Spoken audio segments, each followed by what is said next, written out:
Tonight on Here and Now, an update on Hockey NL's decision to ban post-game handshakes, more on Newfoundland and Labrador Hydro's winter preparedness, and a local business owner brings the Christmas spirit to seniors.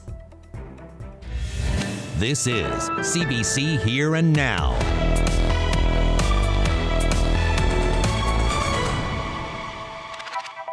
Good evening and welcome to a special 30-minute edition of Here and Now. I'm Heather Gillis. Our top story now, there's reaction to Hockey NL's decision to ban post-game handshakes in the Male Minor Hockey League. And now the Premier is weighing in. Andrew Furey sent this letter today to Jared Butler asking him to reconsider. Furey wrote he's disappointed in the decision and says it takes away a teachable moment on the value of sportsmanship. Critics have called on Hockey NL to rescind the move and deal with troublemakers harshly. But others, including a local hockey school owner and a former pro player, Andrew McKim, applauded Hockey NL.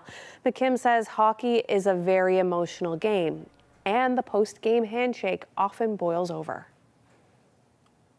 I think it's going to take out a lot of the stuff, a lot of shenanigans that have been going on after the game between players and coaches. It's kind of hard to see who does what in a handshake line when there's, when there's 37 people shaking hands all at the same time. Hockey NL's officials have refused interviews, but in a statement, they say the move is a trial and it will determine if the post-game tradition will disappear permanently. Earlier this week, the organization announced come January, teams will touch gloves or shake hands before the first face-off. A decision, it says, it was prompted by recent incidents. The flow of power from Muskrat Falls to the island was interrupted earlier this week. But Newfoundland and Labrador Hydro is downplaying concerns. A series of trips knocked the Labrador Island link out of service Wednesday for about 7 hours. It came back online later that evening. Hydro says customers weren't impacted. Meanwhile, the utility has provided more information to the PUB about its winter readiness. It says a turbine at the Holyrood generating station that went offline is now back in service. Hydro says it has plenty of power reserves for winter. A season of giving, a season of kindness. Let's make the season kind for those in need. CBC is helping support local food banks this holiday season. Visit cbc.ca/bekind to find out how you can help. For 4 years running, a local business owner has been bringing the Christmas spirit to seniors. Kaylee Oakley has created Santa's workshop inside her home, and it's a holiday tradition that was inspired by her grandmother. Take a look. So I began this initiative because a lot of people tend to forget seniors when Christmas time rolls about. People tend to think of kids and struggling families, and seniors seem to be kind of put to the sidebar. And I don't think that there's a lot of people that fully realize that seniors struggle in our community too, and sometimes they need that helping hand as well. I had been visiting with my grandmother in her seniors home about 5 years ago, and one of the nurses had come into the room and joined our conversation, and she let us know that a lot of the seniors there didn't have any family to visit them. So the treats that they were getting were basically only what the home was providing to them, so just small things. And that broke my heart. It was something that really hit me hard, and I don't think I realized before that even seniors that are living in homes and have nurses taking care of them don't have anybody else. I could never imagine my grandmother being at home alone for Christmas, so that kind of sparked the initiative for me to start care packages. So what I did was we reached out to the owner of the home and kind of cleared it with her. We did up 25 care packages that year. So we start with the necessities. Everybody needs shampoo, conditioner, your toothpaste, anything like that. But we also like to add in some small prizes, because who doesn't like to get presents for Christmas? So it's anything from puzzles to crosswords. We put in candy. It can be some eyeglass cleaners, so things that are still useful but not something that everyone likes to purchase for themselves. So you find a little bit of everything inside. We also We have Christmas cards that people donate. Their children will do them up, or families who are donating will throw in a couple of cards with maybe their name inside. So it's nice to see. We have a lot of different things every year. Margaret was my very best friend. She was the most kind and thoughtful human that I've ever known. She instilled in me that you always help those who are less fortunate than you, and she was the backbone of our family, and I even still see her face now as I put these packages together, and I know that she would have been very proud of me and happy to be here today to help. Well, this year, St. Andrew's Church, known as the Kirk, is celebrating its 180th anniversary. And tonight, you're going to see the church like never before. From the underground foundations to the top of the tallest bell tower in Atlantic Canada. Wow, Heather, this is so pretty. Well, welcome to St. Andrew's Presbyterian Church. And this is our 180th anniversary. 180 years as a congregation here in St. John. And right from this location, the very first church was built right here in 1840. And after a number of fires and a number of churches later, this church was built in 1892, 1894. So this building that we're in right now, the big red brick building that people in St. John's call the Kirk, this building is built in 1894? Yes, and it was built really as a monument to our Scottish heritage. And one of the things the Scots loved was Gothic architecture. And you can see with Gothic architecture all of these beautiful arches. And you can see even the arches over the windows. It's even all over the front of the organ and along the balcony. They loved these Gothic arches because it was pointing heavenward. So they really wanted to make a statement that they were bringing Scotland here to St. John's. Well, it really does make a statement because the windows and the light and everything in here is so breathtaking. I know this building is full of interesting features like that even people who see it every day might not perceive. So you're going to show us a few more? I certainly will. Heather, what are we seeing now? Well, this is the original foundation of the first church, the 1843 church, built by stonemasons, probably Scottish stonemasons that were in St. John's. And you can see it's a stone and mortar. And so the original Presbyterian church would have stood on this foundation? Yes, it would have stood. And it was a sort of a country-looking church, but it had a very tall steeple. And all the Presbyterian churches have tall steeples, and had slate roof. And of course, this is the slate from the original. This is the slate that's now on our 1896 roof. Wow. Okay, well, we're Wonderful. in the basement. We got to go all the way up to the top. All the way up to the top. Okay, this might take a minute. Okay. Wow, and here's a beautiful view of this building that people in St. John's are used to seeing. It's an amazing exterior of the church. Tell us about it. Well, this section, the portico, actually came from the 1870 Presbyterian Church on Cathedral Street. And after the fire of 1892, they were able to save it. And at the very top, you can see that there's sort of like a Celtic cross and orb. And you find these on our fences coming up. And again, it is a nod to their Scottish and their Celtic culture. But what's really important, I guess, is this brick is actually from Scotland, as is this stone. So they were really making a statement that this is our monument to Scotland here in St. John's. All of this red brick came across the ocean. That's right, from Scotland. And then, of course, they were able to build their magnificent Scottish tower. Our tower was designed by the architects of Will, Pearson and Green. And Pearson is now recognized as Canada's most important historic architect. And when he left here, he went to Ottawa and also designed a very important tower called the Peace Tower. It does bear a striking resemblance to the Peace Tower at Parliament. Yes, it does. So we believe, because we had the engineers call us from Ottawa to say that this tower was a prototype for the Peace Tower in Ottawa. And of course, this is the tallest remaining church tower in Atlantic Canada. And we have the only original authentic bell left in the district. Amazing. I guess the bell tower is a real highlight of the tour around here. Well, ringing the bell is. The visitors love it. Now, visitors don't get right up into the bell tower, but they can ring it from our vestibule. There's there's a real bell up there. There's a real bell up there, and we just changed the rope on it, so it should be good for another 180 years. I hope the 181st year at the Kirk is the best one yet. Well, thank you so much for coming, and happy holidays to you. Can I, before we go, can I do the thing? You can certainly ring the bell. Let me go. I hear it!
Welcome back to Here and Now, and take a look at this video from Jason Loader in Badger. He took this video this morning shortly after 8 o'clock during his drive to work.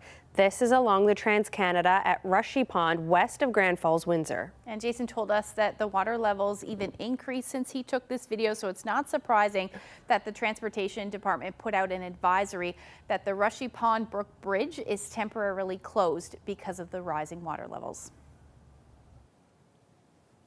And Ashley, a lot of water out there, a lot of weather over the past few days. What's in store now? Yeah, let's take a live look at what's happening outside, because we're finally starting to see some of that snow move towards the province. Hard to see it there, or move towards the Avalon rather. Hard to see it there, but we've definitely got that snow on the way as we head through the overnight. The other thing is some really gusty winds as well. So Environment Canada has that wind warning in place from Bonavista through to the Northern Avalon. Still seeing those winter storm warnings in place from the Northern Peninsula through Central and along the Northeast coast. They're ended since for the South Coast, but blowing snow advisory still in place for southeastern portions of Labrador. Now, taking a look at what's going on right now, we still have that area of low pressure with those very breezy winds out there. And the snow is going to continue for a good chunk of the night tonight for the province. Now, temperatures are starting to drop down well below zero up across Labrador, and then we're starting to see those temperatures drop as well down to 0 degrees in St. John's, but the cold spot at the moment still in Lab City at -19. Now, I was talking about that snow. Take a look at the travel conditions. They were not nice today.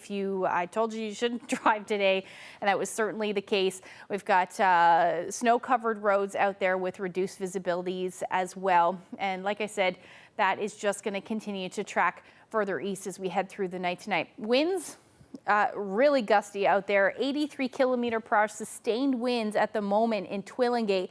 69 in Bonavista, starting to pick up for St. John's as well at about 33 km/h. You factor in those wind gusts, more like 104 in Twillingate, 81 in Bonavista, and 54 in St. John's. So as we head through the night tonight, this snow and blowing snow will eventually ease up towards the morning hours, but we are just getting going for the Avalon. We're looking at those gusts staying, like I said, anywhere from 50 to 90 km/h in St. John's. Minus single digits the story as you head towards the west and up across Labrador. Minus double digits, minus 20 overnight tonight in Lab City.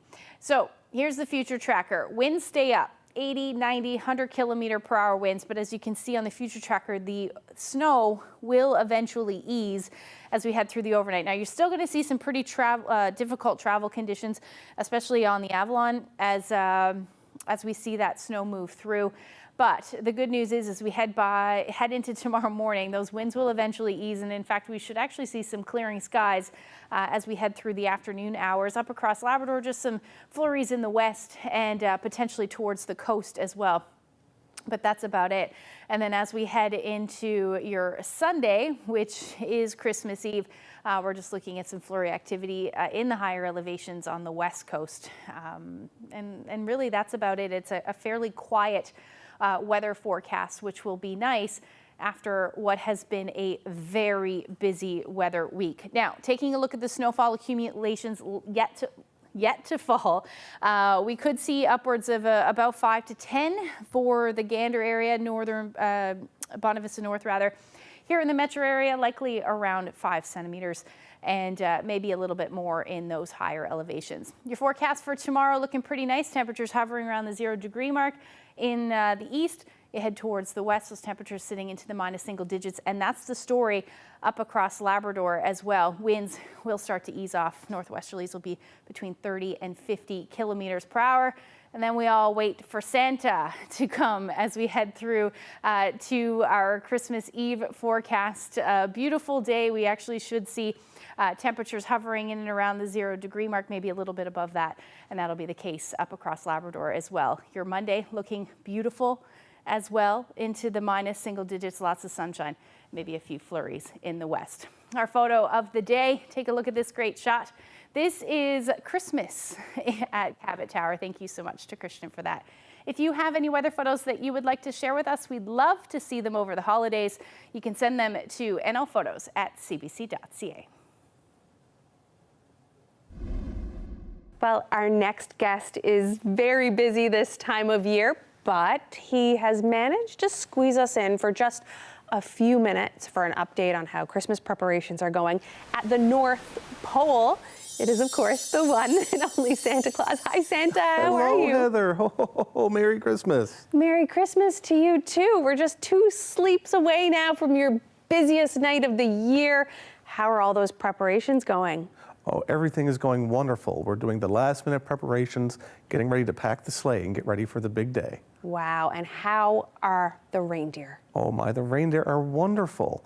They're busy right now getting all their stretches in and having some hay and some oats and getting ready to have all kinds of good energy for our big trip. And they are going to need it. What do they eat? Well, they have oats and they have hay, and of course they also like to have some candy canes when they play reindeer games. Ooh, I love candy canes too. Now, Santa, I know that some people have elves in their home this time of year and they're keeping watch on kids, and those elves are getting into a lot of mischief. What have they been reporting back to you? Oh, I'm hearing all the wonderful things that children are doing, and I'm also hearing about all the fun games and the tricks that the elves love playing on everyone. Oh my, I've heard all about that. But there are some elves still at the North Pole, right? And they're still making toys. How are they making out with all that work that has to be done before Christmas Eve? Oh, they're doing wonderful. Luckily, we've finished all of our toys on schedule, and now we're doing final preparations, making sure the sleigh is ready and that Santa has his list checked twice before we take off. Talking about that list, Santa, where are people on the list? Naughty, nice? Luckily, most everyone made it to the nice list this year. Oh, I'm so glad to hear. Now, if you're not on the nice list, what can you do? There's still a few days before Christmas. Luckily, there's still a couple of days, and of course, we're always watching. So that as long as everyone is being well behaved and helping one another, I'm sure everyone has time to make it to the nice list.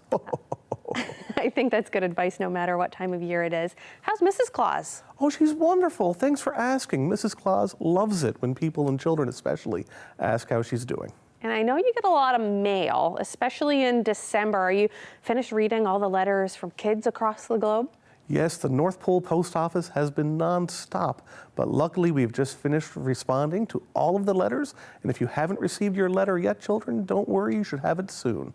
How do you find time to read all of those letters, Santa? Oh my goodness, Santa has to use a little bit of magic when it comes to making time to read all those letters. Got a question for you. What's your favorite cookie? Oh my goodness, I haven't met one that I don't like, but chocolate chip is always Santa's favorite. Okay, I'll make sure to make some. I actually have some in my freezer. What kind of message do you have for kids between now and Christmas Eve? Oh, well, it's always important to be well behaved, and it's always important to make sure that you're helping people. You always want to make sure that we're helping one another. That's a nice message. Okay, well, I know that you're really busy getting ready for Christmas because there's only like 2 sleeps left. So I'm gonna let you go, but thank you so much, Santa, for coming and spending some time with us again this year. Oh, thank you so much. Have a Merry Christmas and a Happy Holidays to everyone in Newfoundland and Labrador. Thanks, Santa. Thank you.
Hey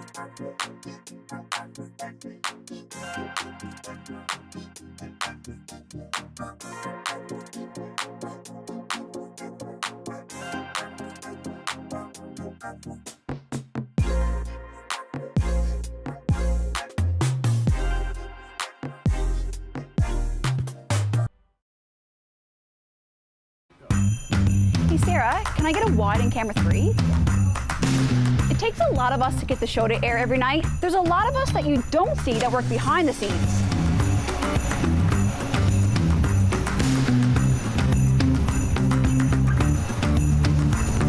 You know, some days things get a little chaotic around here, but somehow we always manage to get it done. Hey Nathan, can you cue up cameras 1 and 2? Well, there you go. As you can see, we got a great little crew here at the station, running around and making sure everything is ready for the show every night. And my name is Curtis. I'm a cameraman with the CBC, but today I decided to step out from behind the lens and wish you all a safe and happy holiday season.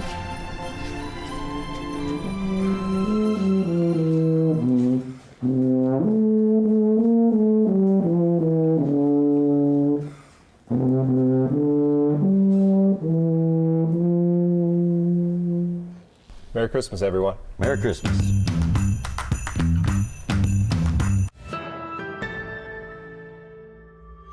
Time now to bring some special greetings to some special viewers, wishing Norm and Agnes Collins of Portugal Cove St. Phillips a happy 50th anniversary today. Happy anniversary to Ivan and Dale Taylor, who celebrated 52 years of marriage on Monday. Happy 60th to Mima and Grandpa. Your family didn't leave your names, but happy anniversary nevertheless. 50th anniversary wishes go to Wallace and Janice Clark yesterday. Sheila and Chris Ford are celebrating their 50th anniversary. That was yesterday as well. Bob and Pat Taylor of Corner Brook celebrating 54 years together. Happy anniversary to Walter and Rachel Rose, who celebrated their 50th anniversary on Wednesday.